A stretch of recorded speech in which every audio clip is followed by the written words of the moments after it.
Uma história de superação que vai mexer com suas emoções e te fazer questionar tudo o que você acredita sobre determinação. O que você faria se o seu próprio chefe olhasse nos seus olhos e dissesse que você jamais conseguiria alcançar seus sonhos? Esta é a jornada real de alguém que transformou humilhação em combustível para uma das maiores reviravoltas profissionais já documentadas. Prepare-se para conhecer os bastidores de uma ascensão que ninguém esperava. Roberto nasceu em Ribeirão Preto, interior de São Paulo, filho de um mecânico e uma costureira. A casa de 3 cômodos na periferia da cidade mal comportava a família de 5 pessoas. As paredes descascadas e o teto que gotejava em dias de chuva forte eram o cenário diário de uma infância onde sonhar grande parecia um luxo impossível. Aos 17 anos, Roberto conseguiu seu primeiro emprego como office boy em uma empresa de logística no centro da cidade. Todos os dias, pedalava 40 minutos em uma bicicleta enferrujada, atravessando o calor escaldante do interior paulista. O edifício comercial de 12 andares parecia um arranha-céu para seus olhos acostumados com as casas baixas de sua vizinhança. Foi ali, entre corredores climatizados e salas com vista panorâmica, que Roberto descobriu um mundo completamente diferente. Homens de terno caminhavam com pressa, falando ao telefone sobre negócios que movimentavam milhões. Mulheres elegantes digitavam em computadores modernos, organizando reuniões que definiam o futuro de centenas de funcionários. Durante os intervalos para o café, Roberto ficava observando pela janela do 10º andar. Via a cidade se estender até o horizonte, com suas indústrias fumegantes e plantações de cana-de-açúcar que se perdiam de vista. Era naquele momento de contemplação que nasceu um sonho aparentemente impossível. Um dia, ele estaria comandando uma dessas empresas. 3 anos depois, Roberto havia sido promovido para assistente administrativo. Estudava contabilidade à noite em uma faculdade particular, pagando as mensalidades com o salário apertado. Dormia apenas 4 horas por noite, mas mantinha o foco inabalável. Era conhecido pela pontualidade extrema e pela vontade de aprender cada detalhe dos processos da empresa. O diretor regional, Sr. Antônio Ferreira, era um homem de 60 anos, cabelos grisalhos, sempre penteados para trás e ternos impecáveis importados. Havia construído sua carreira na época em que diploma universitário era privilégio de poucos. Vinha de uma família tradicional de São Paulo e considerava que posição social era algo que se herdava, não se conquistava. Em uma tarde de quinta-feira, Roberto reuniu coragem para bater na porta da sala do diretor. O ar-condicionado gelado contrastava com o suor nervoso em suas mãos. Sentou-se na cadeira de couro, em frente à mesa de mogno maciço, onde papéis importantes decidiam o destino de centenas de funcionários. Senhor Ferreira, gostaria de conversar sobre minha carreira na empresa. Estou terminando a faculdade de administração e acredito que posso contribuir mais com a equipe de gestão. O diretor levantou os olhos dos documentos, ajustou os óculos de grau e olhou Roberto de cima a baixo. Um sorriso condescendente se formou em seus lábios. Roberto, você é um bom funcionário, não posso negar. Pontual, dedicado, faz bem suas tarefas. Mas gerência? Isso é outro nível, rapaz. Você não tem o perfil para isso. Vem de uma família simples, não tem as conexões certas, não conhece o mundo dos negócios de verdade. Quer um conselho? Foque em ser o melhor assistente que pode ser. Esse é seu teto. Roberto sentiu como se o chão tivesse sumido debaixo de seus pés. Mas o diretor não havia terminado. Escute bem o que vou te falar, porque é para seu próprio bem. Você nunca vai chegar lá. Nunca. Gerência, diretoria, isso não é para pessoas como você. É melhor aceitar isso agora do que passar a vida toda se iludindo. O silêncio que se seguiu foi ensurdecedor. Roberto sentiu o sangue ferver em suas veias, mas manteve a compostura. Agradeceu educadamente e saiu da sala com as pernas trêmulas. Naquela noite, sentado no pequeno quarto que dividia com o irmão mais novo, Roberto olhou para o espelho rachado pregado na parede. As palavras do diretor ecoavam em sua mente como um martelo implacável. Pela primeira vez em anos, questionou se seus sonhos eram realmente possíveis ou apenas fantasias de um jovem ingênuo. Os dias que se seguiram àquela conversa foram os mais sombrios da vida de Roberto. A humilhação pública não demorou a se espalhar pelos corredores da empresa. Na segunda-feira, vestindo seu melhor terno, comprado usado, mas impecavelmente cuidado, Roberto subiu ao 20º andar carregando sua pasta com o projeto que havia desenvolvido em segredo durante 2 anos. Ele não sabia que aquela reunião mudaria não apenas sua vida, mas também o destino de todos na empresa. A manhã de segunda-feira amanheceu com um céu cinzento típico do inverno em Ribeirão Preto.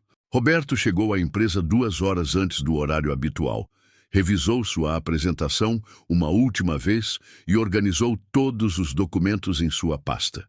Às 8h50 já estava no 20º andar, aguardando em uma antessala que nunca havia visitado antes.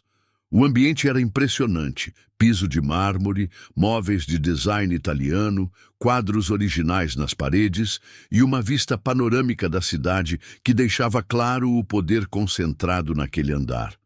Roberto sentiu uma mistura de nervosismo e determinação correndo por suas veias. Às 9 horas em ponto, a porta da sala de reuniões se abriu. Para sua surpresa, não era apenas o presidente Carlos Mendonça que o esperava. Ao redor da mesa oval de mogno, estavam sentados todos os diretores da empresa, incluindo Antônio Ferreira, que o encarava com uma expressão entre incredulidade e fúria contida. O presidente Mendonça, um homem de 55 anos com cabelos grisalhos e postura imponente, fez um gesto para que Roberto se sentasse. Então você é o funcionário que afirma poder economizar 20% dos nossos custos operacionais. Espero que tenha algo muito sólido para apresentar, porque interromper minha agenda para ouvir promessas vazias não é algo que costumo fazer. Roberto respirou fundo, abriu sua pasta e começou sua apresentação com uma voz firme que surpreendeu a todos na sala. Senhores, antes de apresentar os números, preciso contextualizar a situação atual da empresa. Nossos custos operacionais aumentaram 40% nos últimos 3 anos, enquanto nossa receita cresceu apenas 15%. Perdemos 6 clientes importantes no último semestre e nossa margem de lucro está em queda livre. Os diretores se entreolharam, impressionados com a precisão dos dados. Roberto continuou, projetando gráficos e planilhas que havia preparado meticulosamente. Identifiquei 5 gargalos principais em nossos processos: redundância no departamento de logística, ineficiência nas rotas de entrega, excesso de níveis hierárquicos que retardam decisões, falta de integração entre os sistemas e desperdício de recursos humanos por má distribuição de tarefas. Durante 40 minutos, Roberto apresentou um diagnóstico completo da empresa, acompanhado de soluções detalhadas para cada problema identificado. Mostrou como a reestruturação do departamento de logística poderia reduzir custos em 15%, como a otimização das rotas poderia economizar outros 5%, e como melhorias nos processos internos gerariam ganhos adicionais de eficiência. Mas o que mais impressionou foi quando Roberto apresentou um piloto do projeto que havia implementado discretamente em uma pequena seção da empresa, com resultados já mensuráveis de 8% de redução de custos em apenas 2 meses. O silêncio na sala era total. O diretor financeiro, que havia permanecido cético durante toda a apresentação, finalmente falou: "Esses números são reais? Você realmente implementou isso sem autorização?" Sim, senhor. Implementei como um teste, sempre dentro dos meus limites de autoridade, como assistente administrativo. Os resultados estão documentados e podem ser auditados a qualquer momento. O presidente Mendonça se recostou em sua cadeira, claramente impressionado. Roberto, em 20 anos dirigindo empresas, raramente viu uma análise tão precisa e soluções tão práticas. Mas tenho uma pergunta. Por que você não apresentou isso antes através da hierarquia normal? Roberto olhou diretamente para o diretor Ferreira antes de responder. Senhor presidente, há 3 anos solicitei uma conversa com o senhor Ferreira sobre desenvolvimento na minha carreira. Na ocasião, fui informado de que pessoas como eu nunca chegariam a posições de liderança, que era melhor eu aceitar meu lugar e parar de sonhar. A tensão na sala se intensificou. Todos os olhares se voltaram para Antônio Ferreira, que estava visivelmente desconfortável. Desde então, Roberto continuou, decidi que não pediria mais promoções. Trabalharia para criar valor tão significativo que promover-me seria uma necessidade estratégica da empresa. O presidente se levantou da cadeira e caminhou até a janela, contemplando a cidade lá embaixo. Após alguns minutos de silêncio, que pareceram uma eternidade, ele se virou para Roberto. Roberto, você acabou de apresentar o trabalho mais impressionante que vi nos últimos 5 anos. Mas antes de tomar qualquer decisão, quero fazer uma pergunta a todos os presentes. O presidente olhou ao redor da mesa. Algum dos senhores diretores havia identificado esses problemas e desenvolvido soluções tão detalhadas? O silêncio que se seguiu foi ensurdecedor. Nenhum dos diretores conseguia sustentar o olhar do presidente. Muito bem. Roberto, você está promovido a diretor de operações, reportando diretamente a mim. Sua primeira missão é implementar completamente este projeto nos próximos 6 meses. Você terá orçamento livre e autoridade para fazer as mudanças necessárias. Nesse momento, algo extraordinário aconteceu. O presidente parou, olhou para todos os diretores presentes e disse: aliás, quero que todos se levantem e cumprimentem nosso novo diretor. Um por um, todos os diretores se levantaram de suas cadeiras. O primeiro foi o diretor financeiro, que estendeu a mão com um sorriso genuíno. Parabéns, Roberto. Estou ansioso para trabalhar com você. Em seguida, a diretora de recursos humanos, o diretor comercial, todos se levantaram e o cumprimentaram com respeito e reconhecimento. O último a se levantar foi Antônio Ferreira. Suas mãos tremiam ligeiramente quando se aproximou de Roberto. Por um momento, os 2 homens se encararam em silêncio. Roberto, disse Ferreira com a voz embargada, eu estava completamente errado. Peço desculpas pelo que disse há 3 anos. Você me ensinou uma lição que vou levar para o resto da vida. Quando Roberto saiu daquela sala de reuniões, caminhando pelos corredores que conhecia como assistente administrativo e pelos quais agora transitava como diretor, sentiu que não eram apenas as paredes ao seu redor que haviam mudado. Era ele mesmo quem havia se transformado completamente. 6 meses depois daquela reunião histórica, a transformação na empresa era visível em cada andar do edifício.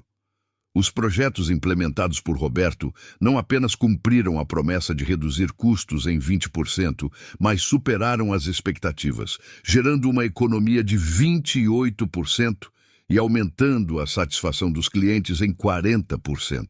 O escritório de Roberto, no 18º andar, tinha vista para a mesma paisagem que ele contemplava quando era office boy, mas agora com uma perspectiva completamente diferente. As plantações de cana-de-açúcar se estendiam até o horizonte, não mais como um limite, mas como um lembrete de suas origens e da jornada percorrida. A rotina de Roberto havia mudado drasticamente. Suas manhãs começavam com reuniões estratégicas. Suas tardes eram preenchidas com análises de desempenho e desenvolvimento de novos projetos, e suas noites frequentemente incluíam jantares de negócios ou eventos corporativos. mas ele nunca esquecia de reservar tempo para continuar estudando e se desenvolvendo. 3 meses após sua promoção, Roberto recebeu um convite inesperado. O presidente Carlos Mendonça queria vê-lo em seu escritório para uma conversa particular. Roberto, preciso te contar algo que poucos sabem. Há 6 meses, esta empresa estava à beira da falência. Tínhamos, no máximo, 1 ano pela frente antes de precisar fechar as portas. Suas ideias e implementações não apenas nos salvaram, mas nos colocaram em uma posição competitiva que não tínhamos há anos.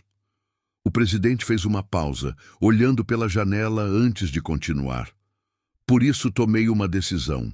Estou me aposentando no final do ano e quero você como meu sucessor na presidência da empresa.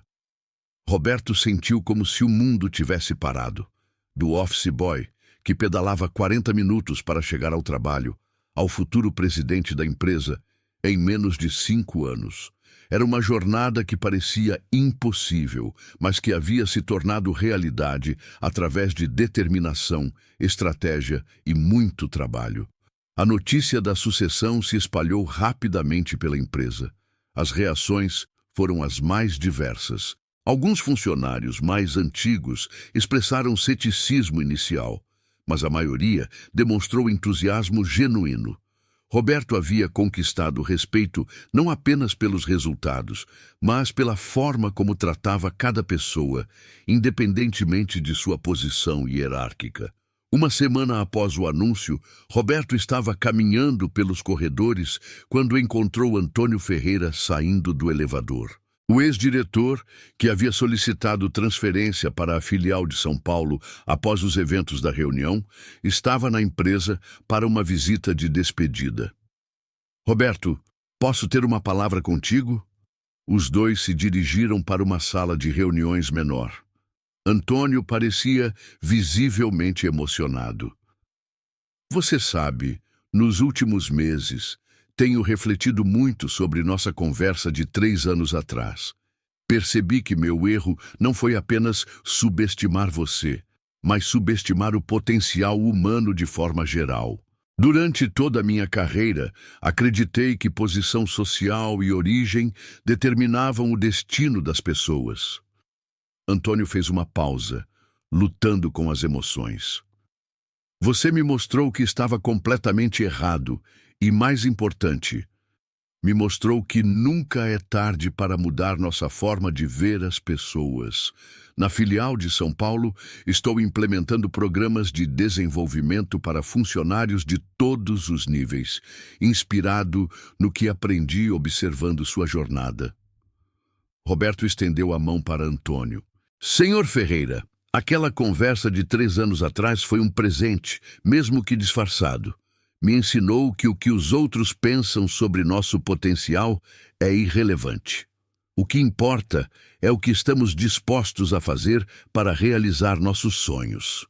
No dia da posse de Roberto como presidente, o auditório da empresa estava lotado. Funcionários de todos os níveis, fornecedores, clientes e até concorrentes estavam presentes. Mas quem mais o emocionou foi ver sua família na primeira fila. O pai mecânico, a mãe costureira, os irmãos, todos vestidos com suas melhores roupas, lágrimas de orgulho nos olhos. Em seu discurso de posse, Roberto não mencionou as dificuldades passadas nem buscou revanche. Em vez disso, focou no futuro e nas oportunidades que a empresa ofereceria para o desenvolvimento de todos os funcionários.